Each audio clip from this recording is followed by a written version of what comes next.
Hello everyone, I am very glad that you're joining this story. Subscribe, like and comment. Enjoy the story, smile more often. You? Make money? That's cute.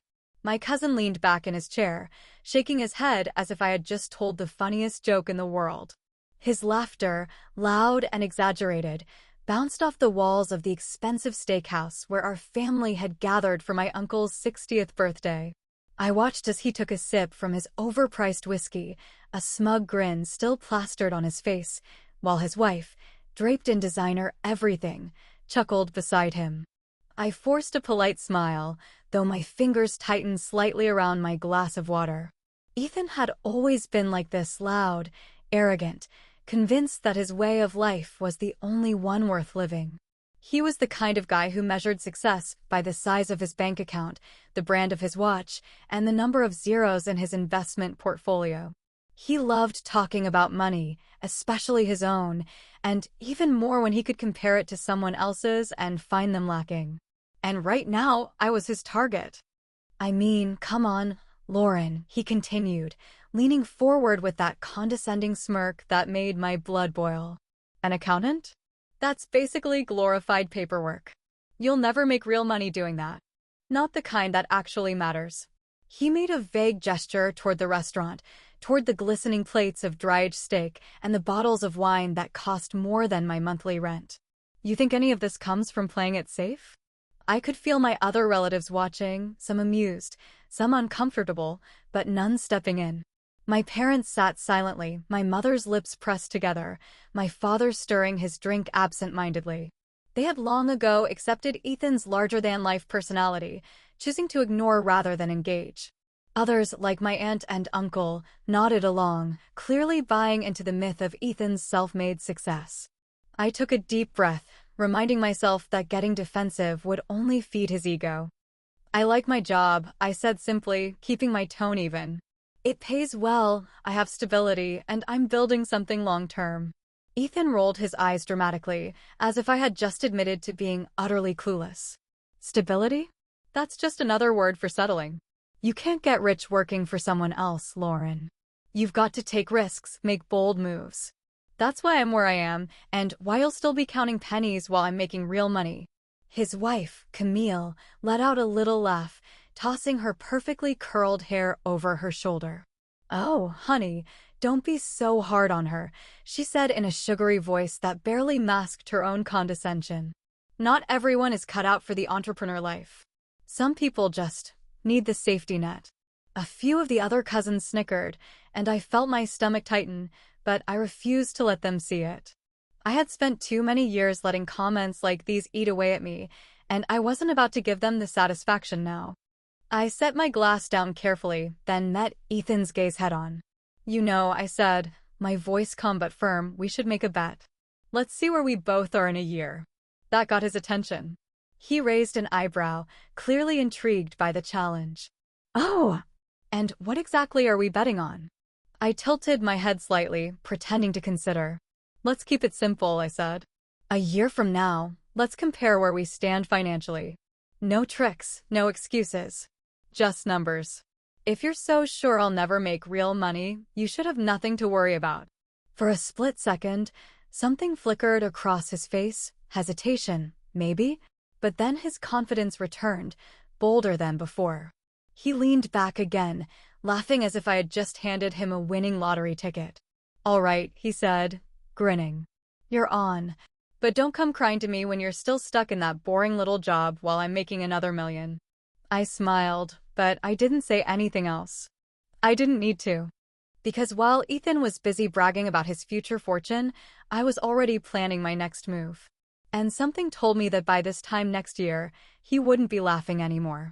The weeks after that family dinner passed in a blur of routine, long hours, and quiet progress, each day bringing me one step closer to the financial stability I had been carefully building for years.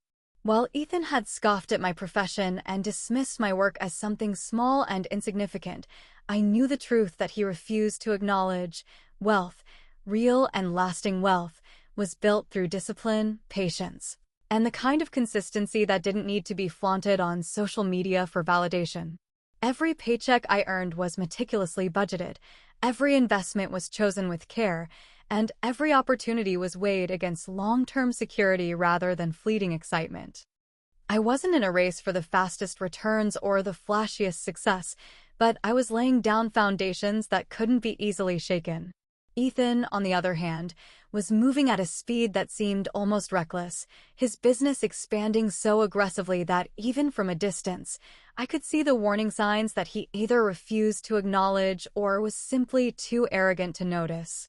His Instagram, once a carefully curated display of confidence and ambition, had transformed into a relentless stream of expensive vacations, high-end shopping sprees, and lavish business meetings held in exotic locations. One day he was in Miami, clinking glasses with investors at an oceanfront resort, and the next, he was in New York, posing in front of a new sports car with some vague caption about hard work paying off.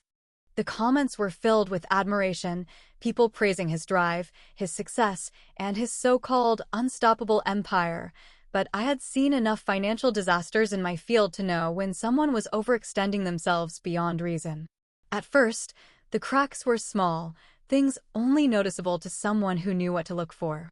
A former employee of his, someone I vaguely remembered from past gatherings, posted something cryptic online about how some bosses think loyalty means working for free. A few weeks later, I overheard my uncle mentioning at another family dinner that Ethan had been dealing with some setbacks, though he had apparently laughed it off and reassured everyone that it was just part of the game. I wasn't convinced, and neither were the numbers. His company, which had once boasted expansion after expansion, had started making quieter announcements, shifting from grand openings and million-dollar deals to sudden, unexplained staff reductions and postponed projects. A mutual friend of ours, someone who had worked in one of his ventures, reached out to me one afternoon with a carefully worded question about whether I had heard anything about Ethan's finances. When I asked why, he hesitated, then admitted that employees had been quitting in waves due to salaries not being paid on time, investors were starting to pull out, and suppliers had stopped extending credit. I listened without surprise, because it was exactly what I had suspected from the beginning. Ethan had built his empire on sand, relying on confidence and risky deals rather than actual financial sustainability. He had played the game of appearances for too long, and now it was beginning to unravel. The most telling moment came when I happened to see him at a cafe one morning, entirely by accident, catching a glimpse of him through the window before he saw me. For someone who had spent the last year boasting about his unstoppable success, he looked anything but victorious. His usually polished suit was wrinkled, his expensive watch seemed almost out of place against the tension in his expression, and he was staring at his phone with an intensity that suggested bad news after bad news. I considered walking in, maybe even saying something casual just to see his reaction, but instead, I waited outside and watched as he put his head in his hands for a few long seconds before straightening up, exhaling sharply and composing himself. Then, just as quickly as his moment of frustration had appeared, he pulled out his phone, adjusted his tie, and took a selfie, angling it perfectly to capture the designer coffee cup beside him. Within minutes, a new post was up, something about business meetings and making moves. That was when I knew, with absolute certainty, that it was only a matter of time before everything came crashing down around him. He had been so consumed with projecting an image of wealth and success that he hadn't realized the truth was slipping further and further away from him. And then, not even a week later, the collapse came, not as a quiet downturn or a gradual decline, but as a complete and total implosion. Overnight, his company shut down, blindsiding employees and business partners alike. The rumors spread like wildfire: unpaid debts, lawsuits, furious investors demanding explanations. People who had once sung his praises now distanced themselves, pretending they had never been involved with him in the first place. His Instagram, once an endless feed of luxury and excess, went silent, the comments filling up with confused followers asking why his company's website had suddenly disappeared. I sat back and watched, not with cruelty, but with a quiet, knowing patience, because I had seen this ending from the very beginning. The man who had mocked me for my boring job, the one who had laughed in my face and made a spectacle of his own success, was now the one drowning in debt and scrambling to find a way out. And something told me that before long, he would come looking for help. The silence on Ethan's social media had stretched for weeks, an eerie contrast to the endless stream of flashy success he had once flaunted with almost religious devotion.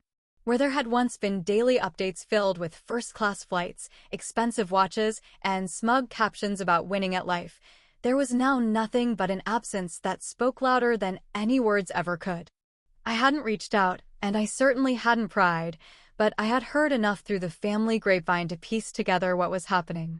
His luxury car had been repossessed in the middle of the night, an embarrassing spectacle that left neighbors whispering and his pride more battered than the financial statements he had no doubt been avoiding. His credit cards had been frozen one by one, each decline at the checkout line another sharp reminder that the empire he had built on appearances had crumbled into nothing. And then, the final blow, an eviction notice taped right to the front door of his penthouse, a stark warning that even the illusion of wealth couldn't protect him from reality anymore. For weeks, I waited, knowing the call would come but refusing to be the one to make the first move. Ethan was too proud to admit defeat quickly, too stubborn to acknowledge that everything he had once mocked me for had turned out to be his downfall. I imagined him pacing back and forth in whatever temporary lodging he had managed to find, staring at his phone, debating whether swallowing his pride was more painful than admitting he had been wrong. And then, finally, one evening as I was settling into my couch with a cup of tea and a book, my phone rang. I stared at the screen for a moment, letting the name sink in, before finally answering with deliberate slowness. Lauren, his voice came through, different from the one I had known before, no longer dripping with arrogance, no longer filled with the certainty of a man who thought he was untouchable. This was a voice that carried something unfamiliar, something uncomfortable, something that sounded a lot like defeat. I leaned back against the cushions, taking my time before responding. "Ethan," I said, letting my tone remain carefully neutral, not giving him anything to latch onto. There was a long pause on his end, and I could almost picture him struggling to find the right words, trying to balance between desperation and whatever scraps of pride he still had left. "How have you been?" he asked, the forced casualness in his voice making it obvious that small talk wasn't what had driven him to make this call. I smiled slightly to myself, deciding to make him work for it. "I've been great, actually," I said, my voice light, letting just enough satisfaction seep in to remind him that I was doing exactly what he once thought impossible. "Work has been steady, investments are going well, and I finally closed on my second rental property last month." The silence that followed was thick, almost suffocating, as though he had just taken a punch he hadn't been expecting. That's great," he said finally, his voice tight, the weight of his own failures pressing down on every syllable. I waited, letting the silence stretch, giving him nowhere to hide. He exhaled sharply, clearly irritated that I wasn't making this easier for him. "Listen, Lauren," he finally said, his voice quieter now, the bravado gone. "I won't lie to you. Things have been tough lately." I didn't respond, letting him stew in his own words, letting him be the one to bridge the gap he had created. He cleared his throat, a nervous habit I had never heard from him before. "I could really use some help right now." There it was. The admission he had been choking on since the moment he had dialed my number. But I wasn't going to let him off that easily. "Help," I repeated, feigning confusion, playing dumb just enough to make him say it outright. "What kind of help are we talking about?" Another pause, longer this time, and I could almost feel his frustration through the phone, could imagine the way his jaw was clenching, his fingers gripping the edge of whatever cheap desk he was probably sitting at. "I need a loan," he finally said, the words strained, as if they had been dragged out of him by force. I let the silence sit between us for a moment longer, savoring the irony, before letting out a soft hum. "A loan," I mused, pretending to consider it. "You mean money?" I heard his breath hitch slightly, heard the way his frustration deepened. "Yes," he bit out. "Money." I tapped my fingers idly against the armrest of my couch, letting a slow smile spread across my face before finally delivering the words I had been waiting for. But I thought I'd never make real money. The silence that followed was deafening. I could almost hear the color draining from his face, the way his pride crumbled into dust, the way his entire narrative had just been shattered by the very words he had once thrown in my face with laughter and mockery. He started, but whatever excuse he had planned to offer died in his throat, leaving nothing but the sound of his own breath and the weight of the truth he could no longer escape. For the first time in his life, Ethan had nothing to say. And I wasn't going to rush to fill the silence. The silence on the other end of the phone stretched on for what felt like forever, thick with the weight of Ethan's pride and the harsh reality he was now forced to accept. I could practically hear the gears turning in his mind, the struggle between his desperation and his ego, both of them locked in a battle he had never expected to fight. He had spent years building himself up as the man who had it all, the one who lived without limits, the one who would never have to beg for anything. And yet, here he was, pleading for a lifeline from the very person he had mocked for not dreaming big enough, for not taking risks, for not being willing to sacrifice stability in the name of something flashier. I let the silence stretch for a moment longer, enjoying the rare satisfaction of watching the person who had always acted untouchable finally feel the sting of consequence. Then, with deliberate patience, I took a slow breath before answering, making sure my voice remained neutral, giving nothing away. "A loan isn't out of the question," I said finally, watching as my own reflection stared back at me from the darkened window in my apartment. "But if I'm going to put my money on the line, there are going to be conditions." Ethan's breath hitched slightly, the unmistakable sound of someone who knew he wasn't going to like whatever was coming next.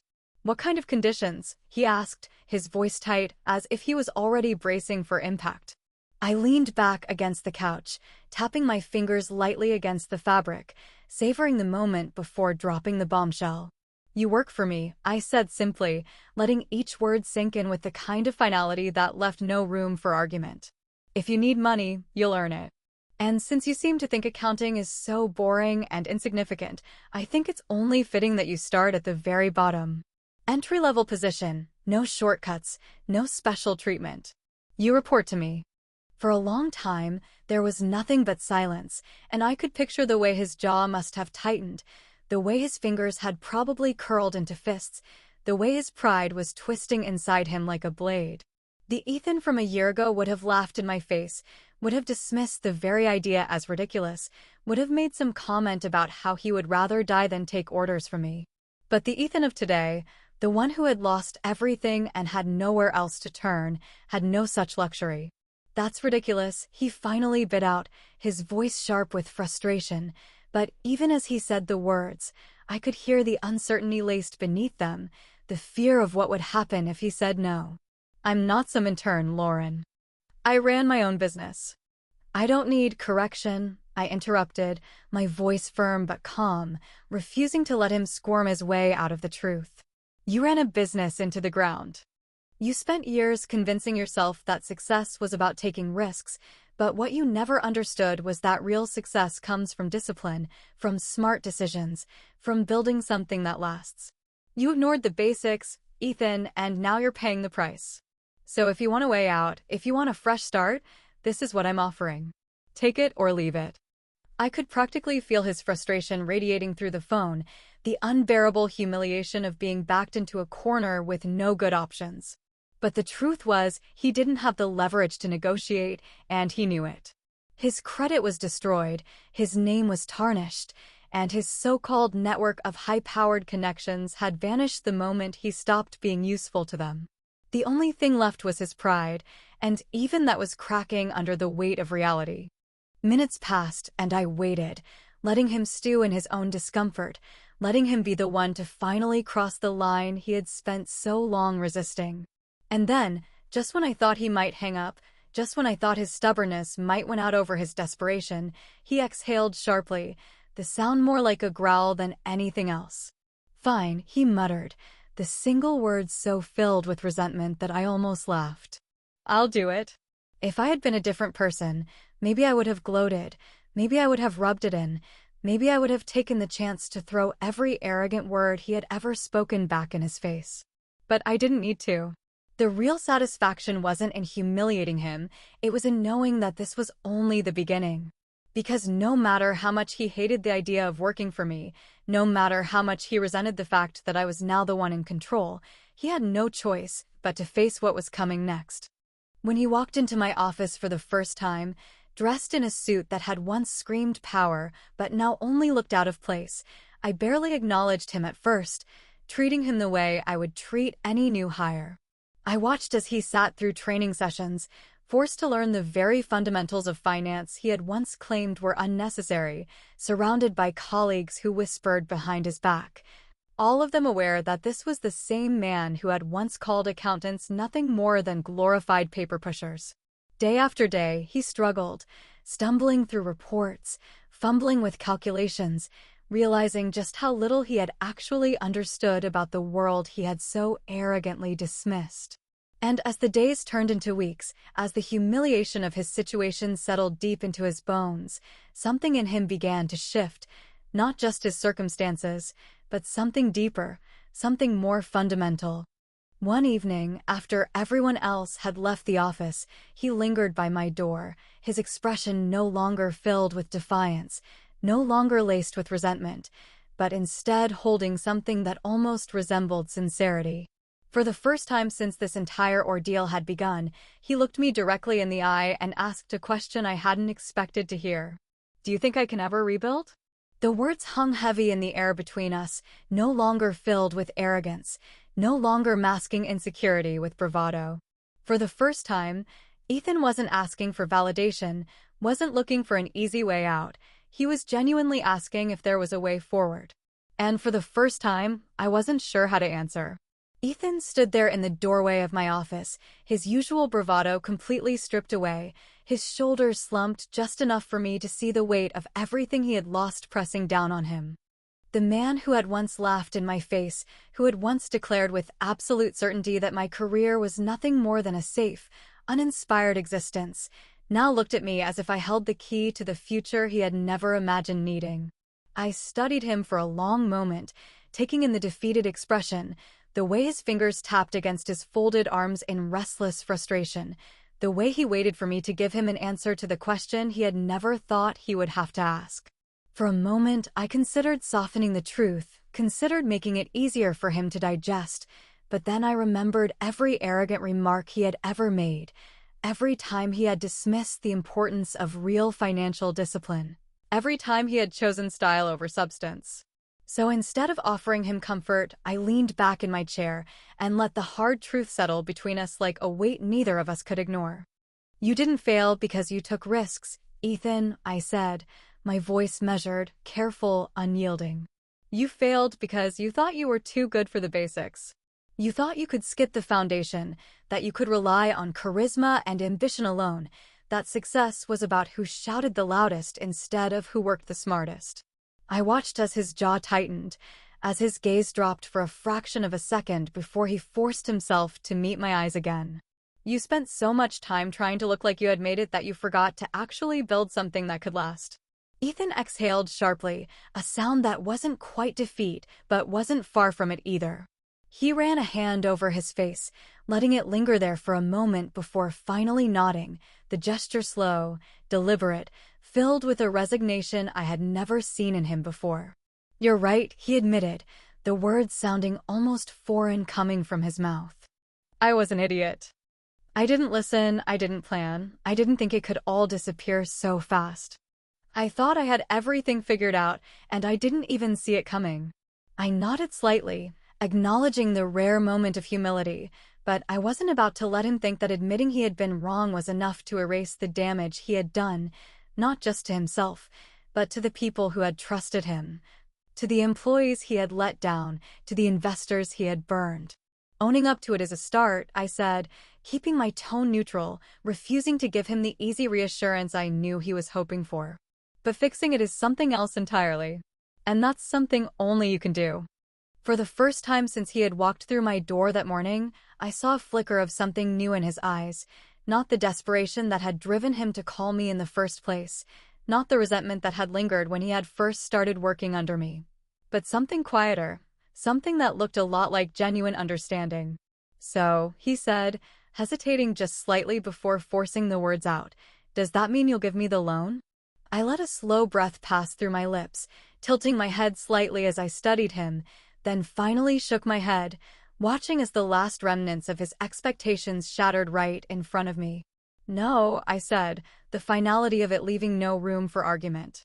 I'm not giving you a loan, Ethan. His brows furrowed, and for a brief moment, I saw the flicker of old habits trying to resurface, the instinct to argue, to push back, to convince me that he deserved some kind of help. But then, just as quickly as it had appeared, it faded, and I watched as he swallowed whatever frustration was left, forcing himself to accept the answer he clearly hadn't been prepared to hear. But he started, and I cut him off before he could finish the thought. I'm not giving you money, I repeated, my voice firm but not unkind. But I'm giving you something else.